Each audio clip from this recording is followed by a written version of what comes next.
हाँ बाबू जी, जय चार पुजारी। जय चार जनाब जी। आपको नाम कहिए। मिठा लाल अच्छा, आप सेवायत पुजारी हैं? पुजारी है। हाँ, तो अब यहाँ की क्या महिमा है चारुजा जी की? सुनो, हाँ जी। यहाँ का इतिहास बताता हूँ मैं, ध्यान से सुनो, बीच में बातें करो मत। सुनिए, अरे भैया सुनो, आपको यहाँ का इतिहास बताता हूँ, ध्यान से सुनो, बीच में बातें करो मत। सुनिए, भगवान कृष्ण अपने मामा कंस के बंदीगृह में, जहाँ उनके माता पिता को बंदी बनाकर रखे गए थे, उनकी माता के गर्भ से चतुर्भुज विष्णु नारायण के रूप में प्रकट हुए। तो भगवान चतुर्भुज विष्णु भगवान और मूल कृष्ण भगवान, और ये स्वरूप उस टाइम का, जिस टाइम भगवान कृष्ण का जन्म हुआ कालकोटरी मथुरा में, तो देवकी और वसुदेव मूर्छित हो गए कंस के डर से कि अब मेरे बेटे को कंस मार डालेगा। तो भगवान ने पालने में से चतुर्भुज रूप का दर्शन दिया। God appeared from the cradle of the four arm form to Devaki and Vasudev, it's that form, so hence known है चार भुजा, इसलिए चार भुजा नाम से पुकारते हैं अपने देसी भाषा में। चार भुजा, चार हाथ। चार हाथ। और दुनिया में सबसे पहली स्थापना भगवान की। This is the first establishment of lost temple in the world. Before this no establishment runs on Sanatan Dharma. दुनिया में सबसे पहली स्थापना भगवान की, इसके पहले कोई वैष्णव मंदिर नहीं। अच्छा। सनातन धर्म के ऊपर चलता। भगवान कृष्ण जब गोलोकधाम पधारते, return to Golokdham, then the Uddhavji and all the Gopalwal requested him, then they cannot live there without him.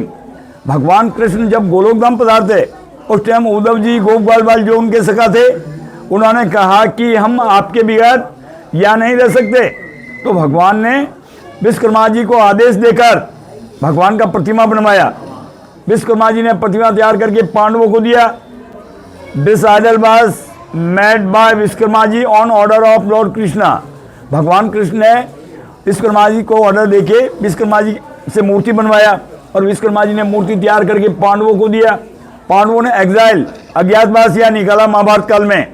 During the Mahabharat period the Pandavas spent their exile here in the Aravalli hills. ये अरावली की पहाड़ियों में पांडवों ने अज्ञातवास निकाला, और पांडव पृथ्वी की अंतिम परिक्रमा करके भगवान की यहाँ स्थापना करके हिमालय में जाके अपना तन त्याग दिया।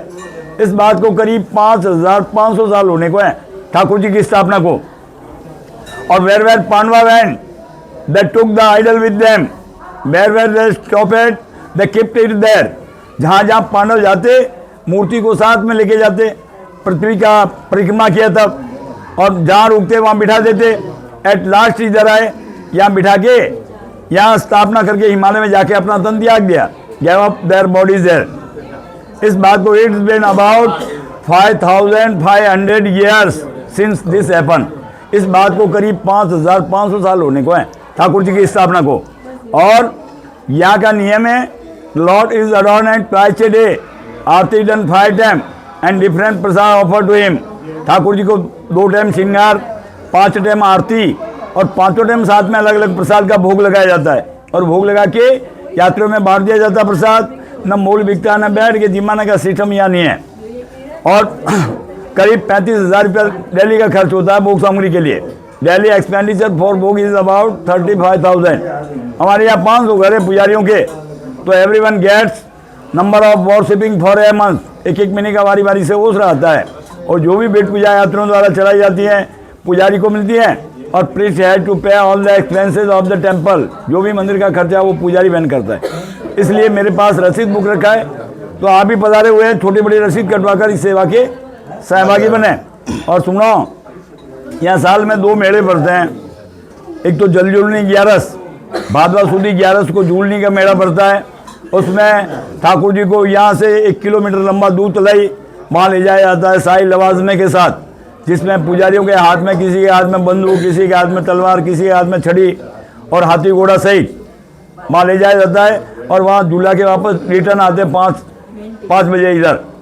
फिर आरती होता है, और 5 किलोमीटर के दायरे में पब्लिक ही पब्लिक रहती है। वो बहुत बड़ा मेला रहता है। हाँ। और फागो उत्सव शुरू होता है होली जड़े, और दूसरे दिन यहाँ झूला लगता है सामने गरुड़ जी के पास में सोने का। तो ठाकुर जी 15 दिन तक चलता है ये उत्सव, फागो उत्सव, जो भक्त और भगवान बोरियो बंधु गुलाल खेलते हैं। बल चार भुजा नाथ की जय। बहुत बहुत धन्यवाद आपका जानकारी सभी तक पहुंचाने के लिए।